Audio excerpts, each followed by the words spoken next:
नमस्कार दोस्तों, मैं महेंद्र कुमार। आज मैं लाया हूं आपके लिए एक बेहतर वीडियो जिसमें आपके बच्चे की हायर एजुकेशन और मैरिज प्लान की बात करेंगे। तो चलो देखते हैं हम इस वीडियो में। दोस्तों, आज हम बात करेंगे बच्चों का भविष्य बनाने की, उनके भविष्य के लिए वेल्थ क्रिएट करने की, 1 करोड़ 5 करोड़ जैसी बड़ी रकम जोड़ने की। दोस्तों, आज मैं आपको 2 बातें बताऊंगा।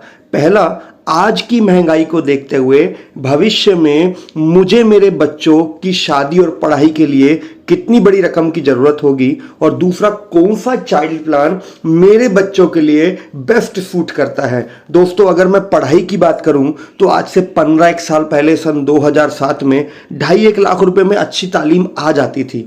आज सन 2022 में कम से कम 10 लाख रुपए की जरूरत है, और ये 10% सालाना से इन्फ्लेशन ग्रोथ है। यदि यही रहा तो सन 2037 आते आते आज से 15 साल के बाद हो सकता है हमें अपने बच्चों को पढ़ाने के लिए 40 लाख जैसी बड़ी रकम की जरूरत पड़े।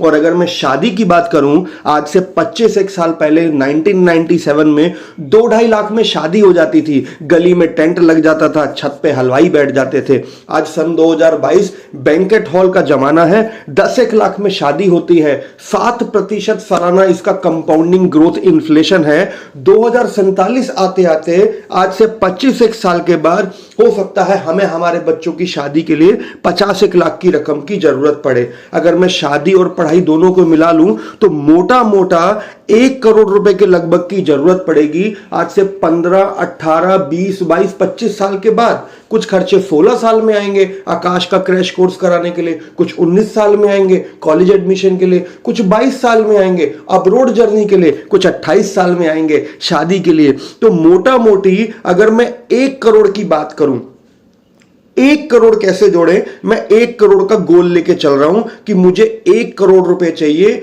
20 साल के बाद। 15, 18, 22, 24, 26 करते हुए मैंने 20 साल का टारगेट लिया है। तो दोस्तों, यदि आपको 1 करोड़ चाहिए 20 साल के बाद और आप इन्वेस्टमेंट करते हैं मंथली, तो 25,000 रुपए महीना डालना पड़ेगा अगर आपकी इन्वेस्टमेंट पे 5% सालाना का ग्रोथ आता है। और यदि आपका ग्रोथ रेट 10% है, जो भी पॉलिसी, पीएफ, म्यूचुअल फंड आपने लिए हैं, यदि 10% का ग्रोथ है तो 13,000 रुपए महीने में यह टारगेट अचीव किया जा सकता है। यदि 15% का ग्रोथ है तो सिर्फ 8,000 रुपए में भी यह फिगर अचीव की जा सकती है। और अगर मैं केवल 10,000 रुपए महीने की बात करूं कि मैं एक आम आदमी हूं, नौकरी करता हूं, 10,000 रुपए महीना दे सकता हूं, तो 5% ग्रोथ पे आपका पैसा 20 साल में 40 लाख 41 लाख बनता है।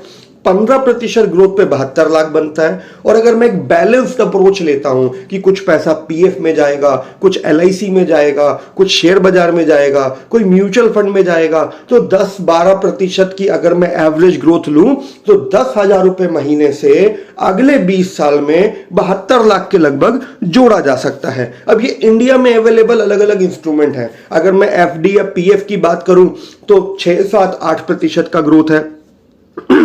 वहीं अगर मैं गोल्ड की बात करूं तो 12% का ग्रोथ है। और अगर मैं सेंसेक्स या शेयर बाजार की बात करूं तो 15, 18, 22% का ग्रोथ है। अब क्वेश्चन ये आता है, जहां पे सेफ रिटर्न है, 5, 6, 8% गारंटी है, वहां पे रिटर्न्स नहीं बन रहे, और जहां पे 12, 15, 18% का रिटर्न है, वो शेयर बाजार है, वो रियल एस्टेट है, वहां पे रिस्क एसोसिएटेड है, तो मैं कहां पैसा डालूं?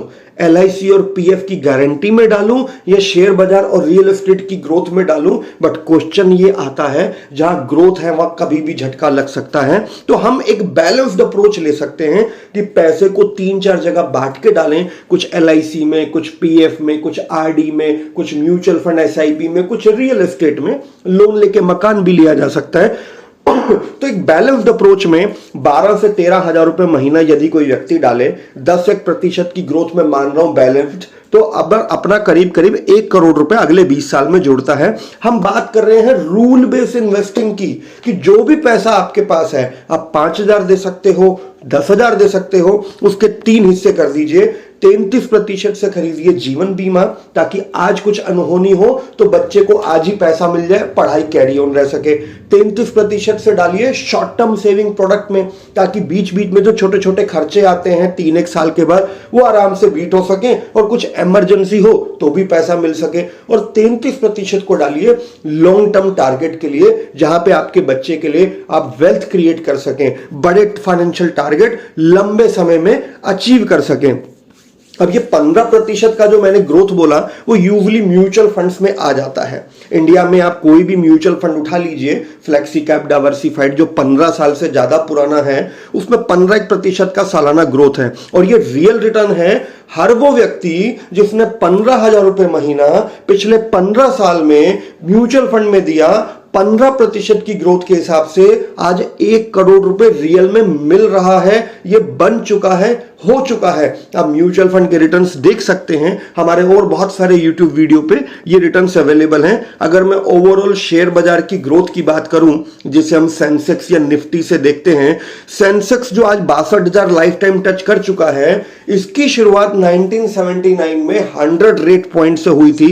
सन 2000 आते आते सेंसेक्स 5,000 हुआ, 2020 में 40,000 हुआ और आज करीब करीब 60,000 62,000 का लेवल है। और यदि आप ध्यान से देखें तो भारतीय शेयर बाजार में सालाना 17% का कंपाउंडिंग ग्रोथ बना है उन सभी का जिन्होंने लंबे समय में निवेश किया। तो हम बात कर रहे हैं रूल बेस्ड इन्वेस्टिंग की। पैसे के 3 हिस्से कीजिए, कुछ पैसे से जीवन बीमा लीजिए, परमानेंट लॉस ऑफ इनकम को प्रोटेक्ट कीजिए, कुछ पैसे से शॉर्ट टर्म सेविंग के प्रोडक्ट लीजिए जिससे शॉर्ट टर्म टारगेट भी पूरे हों और इमरजेंसी में वो पैसा काम भी आए, क्योंकि LIC या PF में होता है लॉक इन, इमरजेंसी में you can not withdraw your money. और शेयर बाजार वाले प्रोडक्ट में होता है रिस्क, हो सकता है जब मुझे जरूरत हो तब शेयर बाजार गिरा हो। तो ऐसे पैसे को 3 जगह बांट के डालने से आपको एक फायदा ये मिलता है कि मान लीजिए लाइफ में इमरजेंसी आ गई, शॉर्ट टर्म नीड है, पैसों की जरूरत है, तो शॉर्ट टर्म सेविंग वाले प्रोडक्ट से आप पैसा निकाल सकते हैं। भगवान ना करे हम लाइफ में मतलब जॉब लॉस हो गया, मेडिकल रेस्ट आ गया,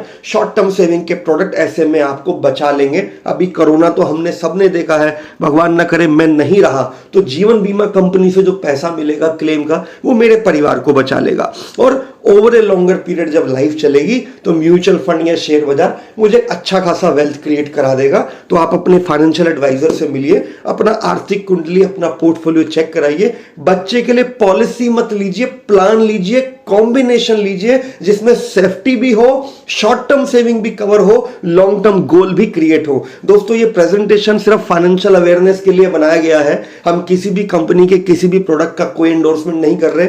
mutual fund investment are subject to market risk and insurance is subject matter of solicitation. आप अपने फाइनेंशियल एडवाइजर से कांटेक्ट कीजिए, उनसे डिस्कस करके ही कोई डिसीजन लीजिएगा। Thank you.